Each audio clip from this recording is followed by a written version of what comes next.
Bismillahirrahmanirrahim. Alhamdulillah. Wassalatu ala rasulillah wa ala alihi wa sahbihi wa mawala. Amala wa quwwata illa billah. Rabbi shrah li sadri wa yassir li amri wahlul 'uqdatam min lisani yafqahu qawli.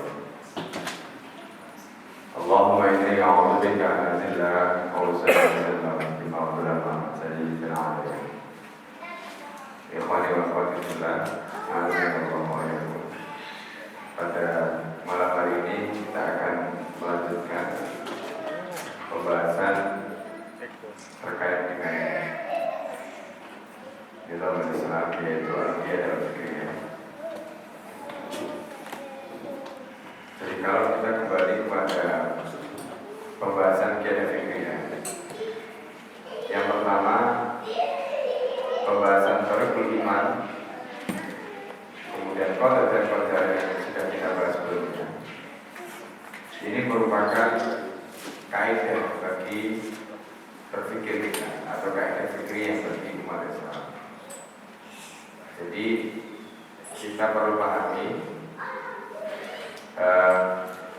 antara kaidah fikriyah dengan qiyadah fikriyah itu memang bisa kita katakan ada persamaan dan sekaligus ada perbedaan. Jadi kalau kaidah itu adalah mindset yang digunakan oleh setiap orang, ya, jadi kaidah itu adalah mindset yang digunakan atau dimiliki oleh setiap orang, ya. Jadi ketika dia menjadikan akidah Islam itu sebagai kaidah fikriyah, itu berarti akidah Islam itu menjadi mindset dia, ya, menjadi kerangka berpikir dia, yang dari kaidah fikriyah itu maka kemudian lahir pandangan-pandangan dalam perkara yang lain. Nah, itulah mengapa di dalam kitab-kitab hizb itu selalu dikatakan atau digunakan istilah pertama, sesuatu itu harus mabniun alal akidah, dibangun berdasarkan, atau dengan kata lain akidah itu menjadi asasul laha, yang menjadi asas baginya. Kemudian dari situ ada istilah lagi yang disebut dengan yadbasiku anhanidham, ya, dia memancarkan dari asas itu, kemudian yadbasik anhanidham, memancarkan histos. Nah, mungkin ketika kita, saya tidak tahu karena ada mungkin halamannya dalam bahasa Indonesia, ya, istilah-istilah seperti ini mungkin belum familiar, gitu, ya, atau bahkan mungkin asing. Nah, saya perlu sampaikan bahwa kerangka itu penting bagi kita, karena begini, ketika kita nanti bicara dalam konteks qiyadah fikriyah, kita membahas tentang perbandingan ideologi, kita membahas tentang peradaban, ya. Tapi kalau kita membahas tentang ideologi, tentang peradaban, kemudian kita tidak mengerti kerangka awalnya, itu juga problem. Atau istilah-istilah, terma-terma yang kita pakai itu juga problem. Contoh sederhananya beginilah, ya. Jadi kalau Anda itu dihadapkan pada, kan orang sering kali mengatakan begini, ya, demokrasi itu kan tidak bertentangan dengan Islam, misalnya, dia kompatibel dengan Islam, misalnya, karena di situ ada hal yang sama antara demokrasi dengan Islam. Orang seringkali mengatakan begitu, ya, kalau di Indonesia misalnya orang mengatakan bahwa yang namanya Pancasila itu tidak bertentangan dengan Islam, gitu, ya. Nah, di sini kalau kita menggunakan kerangka yang dibangun oleh hizb, maka menjadi clear persoalannya. Karena hizb punya pisau analisis atau punya kerangka yang dipakai untuk menilai, gitu. Nah, dalam hal ini istilah mabniun alal akidah, kemudian istilah yadbasiku anhanidham itu menjadi penting. Nah, saya ingin jelaskan dulu perkara ini atau masalah ini. Jadi dalam kasus ini saya ingin sampaikan bahwa ketika kita menghukumi atau menilai sesuatu, itu harus kita bedakan. Kalau sesuatu itu terkait dengan pemikiran, ya. Jadi kalau sesuatu itu terkait dengan pemikiran, maka cara kita menilai pertama kali itu adalah pemikiran ini dasarnya apa, akidahnya apa. Jadi jangan dilihat apakah pemikiran itu sesuai atau tidak sesuai dulu dengan Islam. Kalau pemikiran itu sesuai dengan Islam, tapi dasarnya bukan Islam, maka tetap harus ditolak. Karena sesungguhnya bagi Islam itu tidak hanya sekedar sama kulitnya, tetapi dasarnya berbeda. Contoh demokrasi tadi. Demokrasi pada aspek-aspek tertentu, contoh misalnya musyawarah. Ya. Di dalam demokrasi mengajarkan musyawarah, di dalam Islam mengajarkan musyawarah. Di dalam Islam suara mayoritas juga diterima. Di dalam demokrasi suara mayoritas diterima. Tetapi sangat naif ketika mengatakan demokrasi itu diterima oleh Islam atau kompatibel dengan Islam karena adanya hal-hal yang sama. Padahal kita harus melihat demokrasi itu dia dalam hal surah misalnya itu jelas berbeda surahnya demokrasi dengan surahnya Islam, ya kan? Meskipun sama-sama musyawarah tapi musyawarahnya berbeda. Demokrasi itu mengajarkan tentang suara mayoritas dalam pengambilan pendapat. Islam juga mengajarkan suara mayoritas dalam pengambilan pendapat pada hal tertentu. Tetapi ada perbedaan. Untuk konteks apa suara mayoritas dalam Islam itu dipakai, dan untuk konteks apa suara mayoritas dalam demokrasi dipakai. Itu berbeda. Nah, kenapa perbedaan ini terjadi? Karena dasarnya berbeda. Akidahnya itu beda. Oleh karena itu dalam menilai pemikiran kita tidak hanya melihat pada kulitnya, tapi lihatlah juga pada dasarnya. Jadi kalau akidahnya itu beda, yang satu akidah Islam, yang satu akidahnya sekularisme atau kapitalisme, atau yang satu itu akidahnya adalah materialisme atau sosialisme, maka sudah pasti produk turunannya berbeda, meskipun ada persamaan. Ya kan? Contoh misalnya Islam memberikan katakanlah jaminan sosial misalnya bagi rakyatnya, atau jaminan lah lebih tepatnya. Kalau jaminan sosial nanti istilah kapitalis ya, tambah Islamnya kapitalis. Kemudian sosialis katakanlah misalnya gitu, atau mereka-mereka yang menganut paham welfare state ya, seperti di negara-negara Skandinavia misalnya. Maka meskipun di situ ada persamaan jaminan diberikan oleh Islam dan oleh sosialis atau oleh negara yang menganut paham welfare state tadi, tapi sesungguhnya ini adalah merupakan produk dari akidah yang berbeda. Karena ini adalah merupakan produk dari akidah yang berbeda, pasti hukum turunannya lain, tidak sama. Nah, ini yang saya maksudkan tadi. Jadi Hizbut Tahrir itu jeli dalam hal ini, ya, menempatkan atau menjadikan sesuatu mindsetnya itu betul-betul detail, sehingga tidak sampai terjadi apa disebut dengan generalisasi. Itu kekeliruan yang sangat fatal. Ya, generalisasi itu sering terjadi, dan ini merupakan kekeliruan yang sangat fatal dalam berpikir. Nah, jadi karena itu saya ingin sampaikan bahwa ketika kita menilai pemikiran, apakah pemikiran itu diterima atau tidak hanya bisa dilihat dari apakah dia sesuai atau tidak dengan Islam, tetapi harus dilihat apakah dia dasarnya itu akidah Islam atau tidak.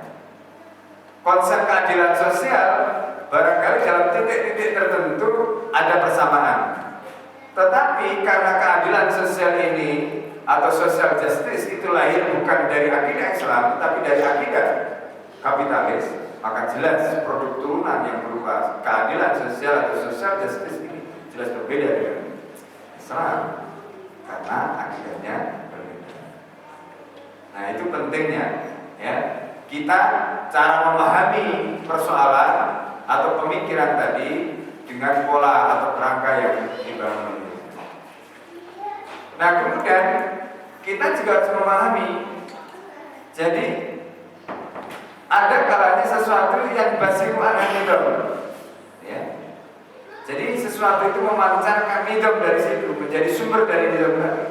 Oleh karena itu kalau kita menilai nidam atau sistem, itu kita lihat dulu akidahnya apa.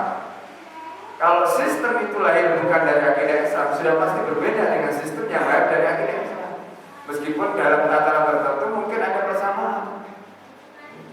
Nah ini penting. Oleh karena itu parameter muwafaqah atau adami muwafaqah, sesuai atau tidak sesuai, itu tidak bisa jadi ukuran dalam menilai sebuah pemikiran atau peradaban. Ya, kemudian karena sesuai kita terima, karena tidak sesuai tidak kita terima.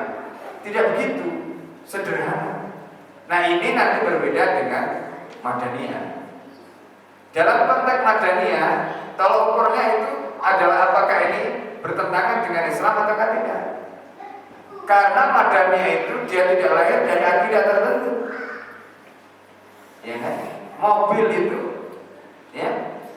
Kalau kita bicara mobil, apakah mobil ini sesuai atau tidak sesuai? Ya. Selama tidak ada perkara-perkara yang terkait dengan hadarah di situ, maka tentu berbeda. Ya kan? Nah, misalnya contoh Sidi Purnomo, ya. Jadi dari sisi bahwa dia Madaniyah iya, tetapi kontennya, ya, kontennya itu dia dibangun, dilahirkan bersumber dari cara pandang yang bukan dari Islam. Maka tentu ini adalah merupakan Madaniyah yang bertentangan dengan Islam. Ya, karena dia Madaniyah bertentangan dengan Islam, kemudian dia juga dari segi hukum itu jelas haram, al-wasilatul haram muharramatun. Maka Madani seperti ini dia tercemar atau dia merupakan produk dari akidah atau peradaban yang bukan Islam. Karena itu dia tidak boleh diterima, dia tidak boleh dimanfaatkan dan sebagainya. Nah ini contoh. Tapi kalau misalnya produk-produk yang seperti mobil tadi, karena dia tidak ada masalah terkait dengan kesesuaiannya dengan Islam, karena Islam juga mengatakan al-asul fil asyari baha malam yarid dalil tahrim, hukum asal benda itu adalah mubah selama dia tidak ada perkara yang mengharamkan atau bukan tidak ada dalil yang mengharamkan. Apalagi dulu kan Nabi sudah biasa ya naik kendaraan ya kaki empat ya, sama dengan mobil beroda empat, ya kan beda bentuknya saja. Jadi itu fakta yang kita bisa gunakan. Nah ini termasuk Madaniyah yang tadi saya katakan. Bagaimana cara kita menilai? Oh ini Madaniyah, cara berpikir kita begini. Oh ini Hadarah, cara kita berpikir begini. Nah itu dulu yang saya ingin sampaikan. Disitulah pentingnya kaidah fikih. Kerangka berpikir atau mindset itu di situ. Jadi kita harus jelas ketika kita bicara dalam konteks pemikiran, peradaban. Ya kalau kita bicara soal peradaban berarti bicara soal majmu'atul mafahim anil hayat. Kumpulan konsepsi tentang kehidupan. Di situ ada ekonomi, politik, sosial, budaya, politik luar negeri dan sebagainya. Itu majmu'atul mafahim anil hayat. Ya kan? Nah majmu'atul mafahim anil hayat ini karena dia adalah merupakan pemikiran, maka cara kita menilai pemikiran tadi harus kita lihat dulu. Dia dibangun dengan akidah atau tidak? Ya, dibangun dengan akidah Islam atau tidak? Kalau tidak, maka sejak awal kita katakan no way, tidak ada celah bagi kita untuk menerimanya karena dia bertentangan dengan Islam. Meskipun mungkin pada kulit-kulitnya ada yang mirip, ya. Nah, sementara kalau kita bicara dalam konteks Madaniyah tadi itu berbeda. Cara kita menerapkan kelompok. Nah ini sebenarnya kita masih bicara dalam konteks kaidah fikih. Nah, disitulah pentingnya akidah itu menjadi dasar berpikir. menjadi landasan. Yang kemudian dari akidah itu yang bersifat itu. Karena itu kalau kita bicara tentang sistem, maka dalam logika Islam itu adalah sistem Islam itu harus yang basic adalah akidah. Dia harus terpancar dari akidah. Tidak mungkin sistem Islam itu terpancar dari akidah yang lain, itu tidak mungkin. Nah, oleh sebab itu kalau misalnya kita ditanya, apakah kita mungkin akan menerapkan sistem Islam di dalam negara kufur? Jelas tidak mungkin. Ya, dengan begitu juga tidak ada kemungkinan misalnya menerapkan sistem Islam di dalam tatanan demokrasi, tidak mungkin. Karena di situ jelas berbeda basisnya. Yang satu ini hukum Islam yang semestinya dia ditancapkan ya di atas akidah Islam, tapi kemudian dia coba untuk ditancapkan di atas akidah sekularisme atau kapitalisme, jelas tidak kompatibel. Dan itulah yang menjadi alasan kenapa Nabi menolak kekuasaan ketika diberikan kekuasaan demokrasi. Karena sudah tidak akan mungkin kompatibel antara Islam yang akan ditancapkan, diterapkan tadi didasarkan atau dibangun berdasarkan orang-orang yang tidak memiliki akidah Islam. Jadi kalau mereka mengatakan menegakkan khilafah itu mimpi, justru yang berjuang menegakkan sistem Islam melalui parlemen itu mimpi. Ya, mimpi. Kalau kita menggunakan logika mimpi, nggak mungkin berhasil. Bagaimana tidak? Mereka memaksakan sistem Islam dibangun di atas akidah yang bukan Islam. Coba bayangkan, ya, contoh yang nyata bagaimana ketika di Indonesia itu membahas tentang rancangan undang-undang pornografi pornoaksi. Apa yang terjadi kemudian? Undang-undang itu kemudian boleh dibilang akhirnya diamputasi semua. Ya, undang-undang awalnya itu anti pornografi dan pornoaksi. Jadi akhirnya tinggal undang-undang pornografi pornoaksi. Antinya sudah hilang. Ya. Kenapa? Ada konsekuensi. Ya. Jadi pornografi pornoaksi itu kemudian dilarang dalam konteks apa? Gitu. Nah, ini contoh bagaimana semangat mereka-mereka yang memperjuangkan Islam melalui itu, ya, eranya sudah begitu mereka masih saja percaya, semangat, ya. Sudah diberi kekuasaan seperti di Mesir pun mereka tidak bisa berbuat apa-apa. Sudah begitu masih saja semangat, ya kan? Dan bilang orang lain menegakkan khilafah di luar jalur mereka dikatakan utopis lah, yang ini mimpi lah, yang tidak praktikal lah, yang macam-macam lah. Nah, ini gambaran yang harus kita pahami, ya, dalam konteks kami. Jadi clear sebenarnya kalau kita membangun kerangka persoalannya itu dengan cara seperti tadi, ya kan? Nah, kemudian yang kedua, poin yang kedua adalah qiyadah fikriyah. Nah, qiyadah fikriyah itu adalah, jadi qiyadah fikriyah itu diambil dari qada yaqudu qiyadah. Kata qiyadah itu diambil dari qada yaqudu qiyadah. Qada itu artinya memimpin, ya. Jadi qiyadah fikriyah itu artinya adalah kepemimpinan berpikir, kepemimpinan intelektual. Nah, jadi ketika Islam itu sudah menjadi mindset bagi umat Islam, kemudian umat Islam dengan mindset Islamnya tadi itu kemudian berhasil bangkit mereka, ya, dari keterpurukan sampai kemudian akhirnya mereka berhasil membangun peradaban, membangun negara, membangun sistem yang berdiri di atas dasar akidah yang menjadi mindset mereka tadi itu. Disitulah kemudian qiyadah fikriyah itu akan terwujud. Sekarang kita memiliki kaidah fikriyah Islam sehingga kita bisa menilai ini halal, ini haram berdasarkan Islam. Tetapi kita hari ini belum mampu menjadikan Islam itu sebagai qiyadah fikriyah. Kenapa? Karena kita belum mampu membangun peradaban, belum mampu membangun kehidupan Islam, belum mampu membangun negara, ya, yang dengan peradaban, dengan sistem dan kehidupan Islam dan negara tadi itu, kemudian kita bisa memimpin umat manusia di seluruh dunia dengan peradaban itu, dengan ideologi itu, dengan cara pandang itu. Kita belum mampu. Nah, disitulah sebenarnya pembahasan tentang qiyadah fikriyah.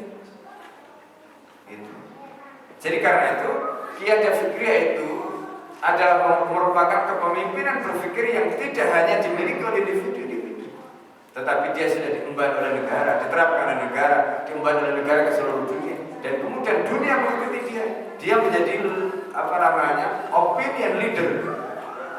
Ya, dia menjadi opinion leader, dia menjadi pemimpin opini, pemimpin atau intellectual leader, jadi menjadi pemimpin intelektual atau pemikiran yang dimiliki oleh umat manusia di seluruh dunia. Contoh sekarang kapitalis, ya. Negara-negara yang apakah itu namanya negara Islam, negara non-Islam, bisa kita katakan semua sekarang menganut pikiran atau pandangan yang disebarkan, yang dipakai oleh negara-negara kapitalis. Itu contoh bahwa mereka itu berhasil membangun kiada fikir. Terlepas kemudian kiada fikirnya tadi benar apakah tidak benar, itu yang nanti akan kita kaji. Tapi disitulah sebenarnya letak konteks kiada fikir yang harus kita pahami dengan tepat. Ya. Nah, oleh karena itu, ketika kita bicara tentang kiada fikir, berarti kita bicara bukan hanya sekedar akidah sebagai mindset, tapi akidah itu yang basiskan hamidah yang kemudian memancarkan sistem yang kemudian kita sebut sebagai ideologi, ya, yang kita sebut sebagai ideologi, gitu. Di mana di situ ada akidahnya dan di situ ada nidom, ya. Nah, di situ. Nah, inilah gambaran tentang kiada fikir. Karena kalau akidah itu hanya kita membangun pemikiran akidahnya saja, sistemnya tidak, ya, maka tidak akan bisa nanti untuk mengatur, ya, kehidupan umat manusia. Karena kehidupan manusia membutuhkan aturan, ya kan, membutuhkan sistem. Tetapi pembahasan tentang akidah sebagai kaidah fikiriyah, kaidah berpikir itu penting, karena dengan itu maka akhirnya sistem tadi itu bisa dibangun di atas. Nah, karena itu kalau kita baca di dalam kitab Islam, khususnya bab kiada fikiriyah, dia membahas dua hal itu. Membahas tentang bagaimana akidah itu sebagai fondasi dan kemudian nizam itu sebagai produk atau bangunan yang dibangun di atasnya. Maka saya tadi membuat permisalan di dalam kitab Islam, ya, dalam pembahasan kiada fikiriyah itu, akidah itu ibaratnya adalah akar, ya, yang tidak nampak karena dia tertutup oleh tanah. Sedangkan nizam atau hukum syar'i itu ibaratnya adalah seperti pohon dan buahnya tadi, ya kan? Nah, dari logika itu maka tadi muncul yang saya kemukakan di atas tadi. Tidak mungkin buah jeruk itu lahir dari pohon manggis, ya mungkin, ya kan? Nah, demikian juga tidak mungkin akarnya ke bawah itu sama dengan pohon yang lain. Artinya antara akar, pohon, dan buahnya itu mesti satu kesatuan. Itulah logika, ya, kalau kita bicara tentang ideologi, gitu. Ya, jadi buah kalau dalam bahasanya Imam Al-Ghazali itu hukum. Jadi kalau Imam Al-Ghazali itu membuat pemisalan seperti itu. Jadi pohon itu ibaratnya seperti dalil kalau dalam kata usul fikih. Kemudian buahnya itu adalah hukumnya tadi. Orang yang menikmati buah dari pohon tadi, ya, itu kan dia hanya melihat yang keluar saja, gitu. Nah, ketika kita bicara dalam konteks ideologi, berarti bicara buah, pohon, dan akarnya tadi sebagai satu kesatuan yang tidak bisa dipisah. Nah, disinilah orang sering salah ketika melihat persoalan, seolah-olah, ya, buah apel bisa dipetik dari buah yang lain, ya, dari pohon yang lain. Ini satu keliruan nalar yang luar biasa. Nah, ini yang tidak bisa kita terima. Nah, karena itulah pembahasan tentang kiada fikiriyah itu termasuk di sini dijelaskan. Jadi pembahasan tentang akidah itu di mana? Jadi akidah itu digambarkan seperti akar atau fondasi tadi. Nah, kemudian di atas akidah atau fondasi tadi itu dibangun pohonnya atau dibangun bangunannya. Gitu. Nah, kokoh dan tidaknya bangunan itu atau bentuknya bangunan tadi seperti apa atau pohonnya seperti apa itu kembali pada akarnya, ya kan? Kembali pada akarnya. Dan antara akar, pohon atau antara fondasi dan bangunan tadi itu tidak bisa dipisah. Disitulah nanti kita bahas pembahasan tentang kiada fikiriyah, ya. Nah, karena itu pembahasan tentang kiada fikiriyah itu membahas tentang satu, ya, yaitu adanya orang atau pihak yang dipimpin atau masyarakat. Kemudian yang kedua, sesuatu yang digunakan untuk memimpin yang berupa pemikiran atau ikatan atau mitos. Ya. Nah, siapa yang dipimpin? Maka kemudian kan di situ bicara soal masyarakat kan. Masyarakat itu apa? Siapa?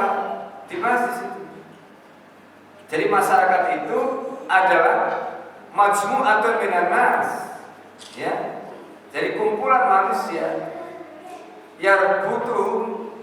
Jadi mereka itu diikat, ya, bi afkarin wa masyairin wa anzimatin wahidah. Jadi mereka itu diikat oleh pemikiran, perasaan dan sistem yang sama. Itu masyarakat. Nah, yang menarik adalah penjelasan Ustaz Muhammad Hussein Abdullah. Ini juga merupakan nanti di sini kesalahan fatal salafi dalam berdakwah itu nanti kita lihat. Karena mereka salah di dalam memahami konsep masyarakat. Termasuk kesalahan, ya, PKS atau Ikhwan dalam berdakwah karena mereka salah di dalam memahami masyarakat. Itu nanti akan terurai dalam pembahasan itu. Coba kita perhatikan, ya. Masyarakat itu siapa? Masyarakat itu kumpulan manusia, ya kan? Kumpulan manusia yang diikat oleh apa? Diikat oleh pemikiran, diikat oleh sistem, oleh perasaan, oleh sistem yang sama. Jadi dicontohkan dalam kasus ini, manusia itu diibaratkan seperti gelas. Gelasnya bukan gelas butek kayak begini, ya, gelas bening, ya. Anggaplah seperti ini, oke? Nah, botol atau gelasnya ini adalah manusia. Nah, air yang ada di dalamnya ini adalah partikel-partikel yang terbentuk dari pemikiran, perasaan, dan sistem. Gitu. Jadi kalau ingin mengubah warna yang ada di sini, itu tidak bisa dihancurkan botolnya, dihancurkan gelasnya, tapi harus dinetralisir airnya kan. Dikasih penawar supaya dia berubah warnanya, misalnya keruh menjadi jernih. Bukan dengan kemudian dipecahkan botolnya, dihancurkan gelasnya, akhirnya habis semua airnya nggak ada. Nah, itu yang terjadi dalam kasus Wahabi pada saat mereka menghancurkan makam, mereka menghancurkan hal-hal yang dianggap menjadi sumber syirik, takhayul, khurafat dan bid'ah, karena mereka tidak paham tentang masyarakat. Ya kan? Itu yang sebenarnya terjadi. Akibatnya apa? Masyarakatnya nggak pernah berubah. Iya kan? Karena yang dihancurkan itu botolnya, yang dihancurkan itu fisiknya. Mereka kemudian bekerja sama dengan keluarga Samud untuk melakukan peperangan melawan mereka siapa saja yang dianggap fikirnya sesat dan sebagainya. Nah, kesalahan fatalnya di situ kan seharusnya kalau mereka ingin mengubah supaya masyarakat ini tidak menjadi, ya, orang yang mengikuti takhayul bid'ah khurafat, itu yang harus dinetralisir apanya? Pemikirannya kan? Gitu. Harus dinetralisir pemikiran, dan itulah yang dilakukan oleh Sunnahir. Jadi Sunnahir menetralisir pemikiran umat yang keruh tadi. Kalau akidahnya keruh, dinetralisir itu yang kemarin kita bahas. Ya. Mungkin ada 6 perkara yang membuat akidah umat Islam ini keruh. Itu yang harus kita bersihkan. Itu obat untuk menetralisir supaya air tadi itu menjadi jernih kembali. Demikian juga perasaannya. Cinta, suka, benci, marah kepada hal yang tidak sesuai dengan Islam itu harus dinetralisir, dikembalikan lagi. Sehingga cintanya, bencinya, marahnya, sukanya itu hanya didasarkan kepada Islam. Demikian juga sistemnya juga begitu, karena sistem itu basisnya adalah pemikiran. Maka kalau pemikirannya diubah, otomatis sistem yang dipakai tadi itu akan mengalami perubahan. Nah, jadi kesimpulannya yang dinetralisir itu isinya, ya. Itulah dakwah yang harus kita lakukan. Itu. Kalau kita paham tentang masyarakat, jadi jangan manusia yang dipukuli, jangan manusia yang digebuki. Nggak akan mengubah apa-apa.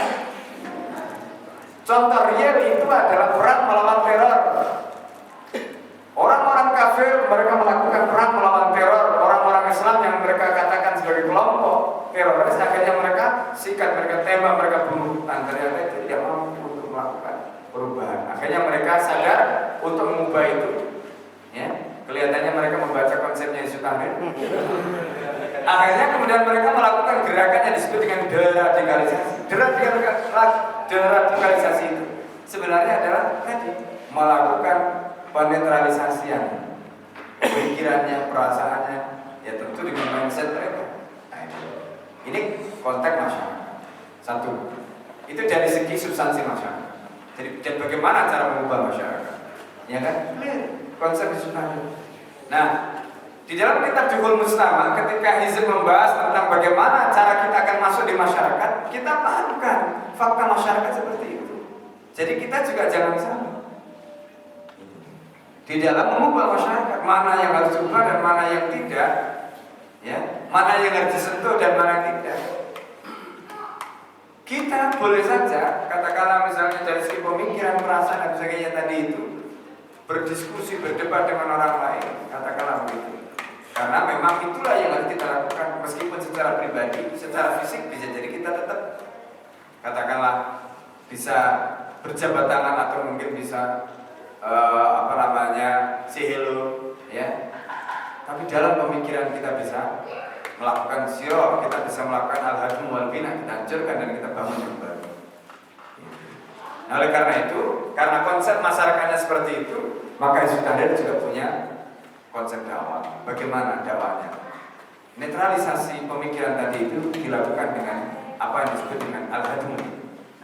Jadi bangunan-bangunan pemikiran yang ada di dalam umat Islam yang salah ini dihancurkan. Perasaan mereka yang salah dihancurkan, sistem yang salah dihancurkan. Ketika dihancurkan dengan apa? Bukan dengan fisik tentu saja, tapi dihancurkan dengan menunjukkan kebobrokan pemikiran tadi, kelemahan pemikiran tadi, ya.